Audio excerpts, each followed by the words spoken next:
I mean, you're not going to give a guy with a gun a psychedelic drug. That's never going to happen. Okay, for so many reasons. I want to get into your work creating non-hallucinogenic psychedelics. I'm guessing that the motivation for that goes back to the story that you stated at the start of our conversation, related to people that are vulnerable to schizophrenia and psychosis, but might still benefit from, the clear mental health benefits that some people get from these drugs. Is that your motivation for these non-hallucinogenic psychedelics? Is that why you started on this mission to create these? That's a good story, but that's not why. I mean, Okay. that sounds nice, and I could say that, but it wouldn't be the truth. Okay. So the real story basically is goes back, I don't know, 10 years ago, basically, when we were solving the structure of serotonin receptors. And we finally got a structure of LSD with a serotonin receptor. And at that time, and still, when we would get a structure of a new receptor, we would try to use that structure to for structure-guided drug discovery. Okay. So I collaborate with this guy, Bryan Roth, who invented docking, which is a technology where you can take chemical structures of drugs and place them in a receptor and predict whether they'll bind or not. And he had developed the technology, so at the time we could, in theory, he could screen millions of compounds computationally. And so I said we had this structure, and he had a friend, Jonathan Ellman, who was looking for an interesting project. He had basically some interesting chemistry. And so we just did a docking campaign on, at the time, it was the 5-HT2B receptor. It wasn't even the 2A. And we're basically having some progress on this. And Bryan asked me, he said, so what is the goal of this? And I said, the goal is to make the world's greatest psychedelics. In around that time, I gave a talk at the neuroscience meeting on my work, and there were, I don't know, 10 or 15,000 people. There was a huge venue in the audience, basically. And one of the people there was from DARPA. And I mentioned that it seemed like it might be possible to design compounds that were ostensibly therapeutic and not psychedelic. Okay. That's what I said. I just said it was a point on one of my slides. And they got back to me, and they said they were really interested in that because it turns out that psychiatric issues are the main reason for disability in the military. So by far and away, they have more psychiatric casualties than they have physical casualties in the military. Right. And they have nothing. That's not surprising, is it? I think, really. Yeah, I mean, not surprising, right? Yeah. And they're not going to give them psychedelics. I mean, you're not going to give a guy with a gun a psychedelic drug. That's never going to happen. Okay, for so many reasons. And so they basically asked me if it would be possible, and I said, well, what I said is a hypothesis we can test. Okay. And so the nice thing about DARPA is they give you these projects which are basically impossible to do. But they give you whatever amount of money you need to do it. Right. So we asked for $26.9 million, and they gave us $26.9 million. Should have asked for more. I should have asked for more. Should have asked for more. Yeah. Pocket change. So triple that easy. So So that's so we got the grant and we did it. Basically, we were very successful. We have published some high impact papers on that, and we have compounds that are basically ready to go into humans. We're sort of negotiating. You have to set up a company and all this, so we're basically negotiating. We have patents and everything, so we're negotiating for those to ultimately get into humans, and we'll see. Um, what I tell everybody is, this is a hypothesis we have to test. We don't know if these, certainly in mice, our compounds are very effective.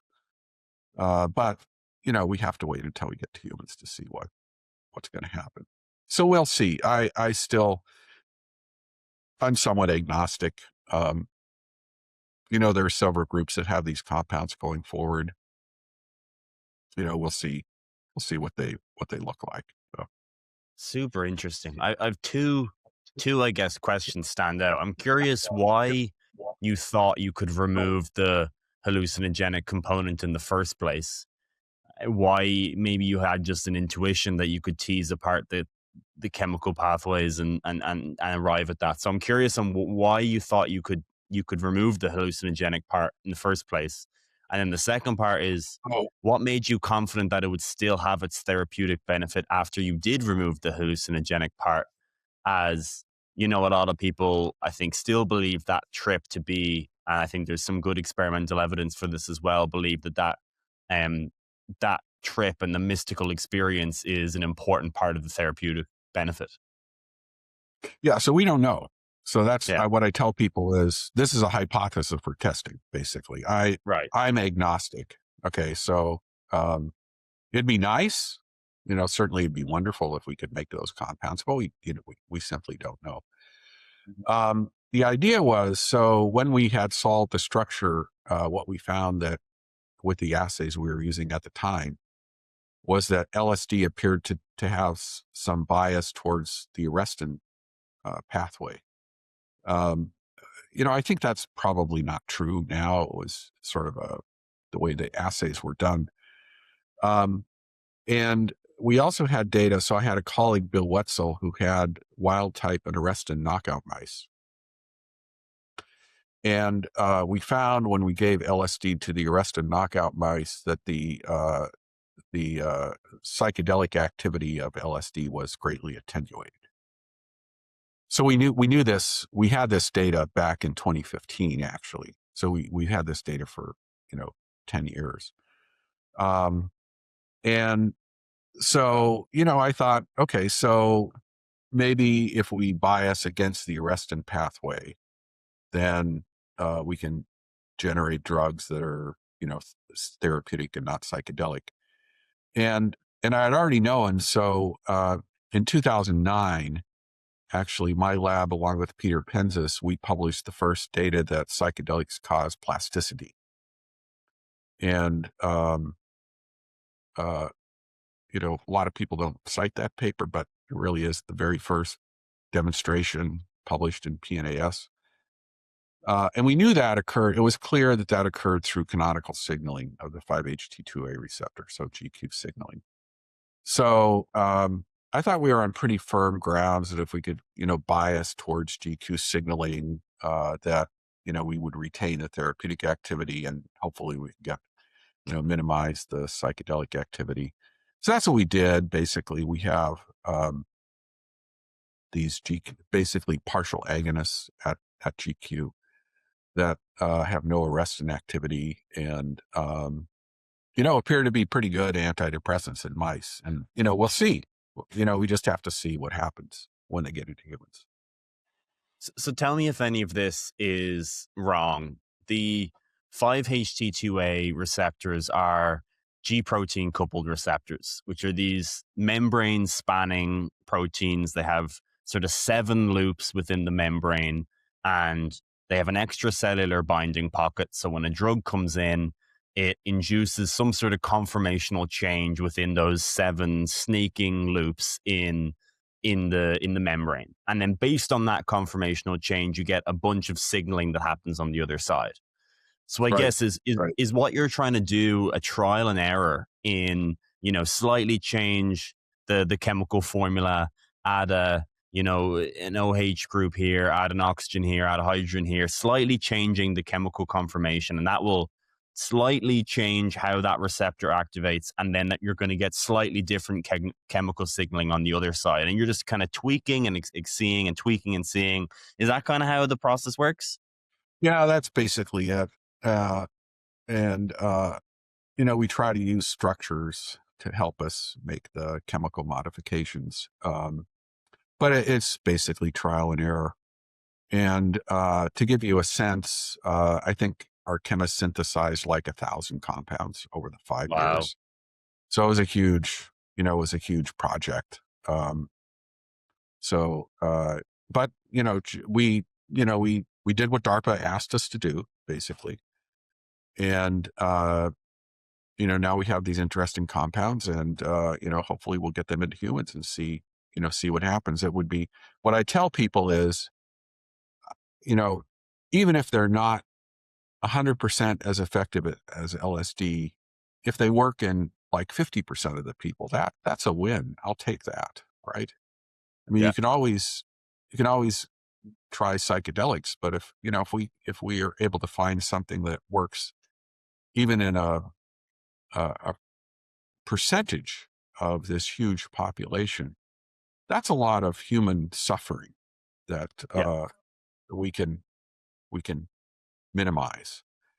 So that's basically what we're looking at. It's a big depression and related conditions, huge swath of the world's population. Yes. And, if we can find something that's safer and more effective, even if it doesn't work for everybody, I think that would be a win. So. Yeah, I think it makes complete sense that there's a space for both hallucinogenic and non-hallucinogenic psychedelics, right? I think, like, I know people personally who just won't touch psychedelics, who are, deeply scared of doing any amount of. Right, yeah. Now, they will go out in a night in Dublin and do like 2 grams of cocaine. So they have an incredibly interesting sort of risk analysis. They're not going to take LSD. They will not touch a quarter tab of LSD, but my God, will there? Yeah. So their risk analysis, who cares how irrational it is? They're just not going to do the psychedelic.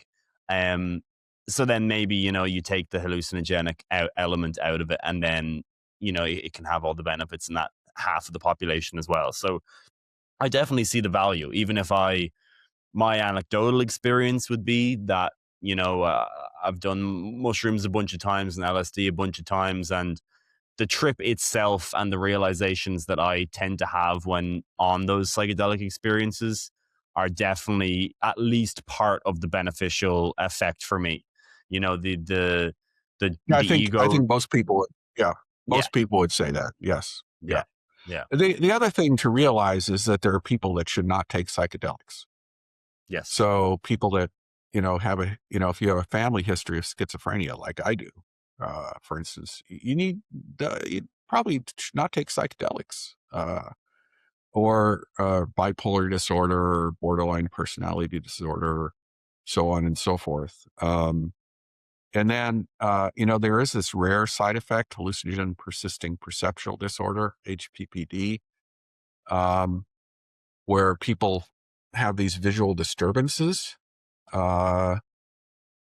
Sometimes people call it snow in their visual field after a single dose of psychedelics, which lasts for the rest of their life. So there are these really bad side effects. It's pretty rare, but because I study psychedelics, I get emails from people that suffer from this. And there's nothing, we don't have any treatment for that. So, they're not, psychedelics are generally safe, but not 100% safe. So I find it kind of fascinating that you've never taken a psychedelic. Is that right? I don't discuss any of that. Okay. Sorry. We don't have to go then. I don't go. No, you don't ask a surgeon if they operated on themselves, for instance, right? The Giant Shoulder mission is to explore radical ideas in biology, neuroscience, and consciousness, and elevate those stories to the highest possible level while keeping them accessible to everyone. If this interests you and you want to support independent science, then please consider subscribing to the Clips channel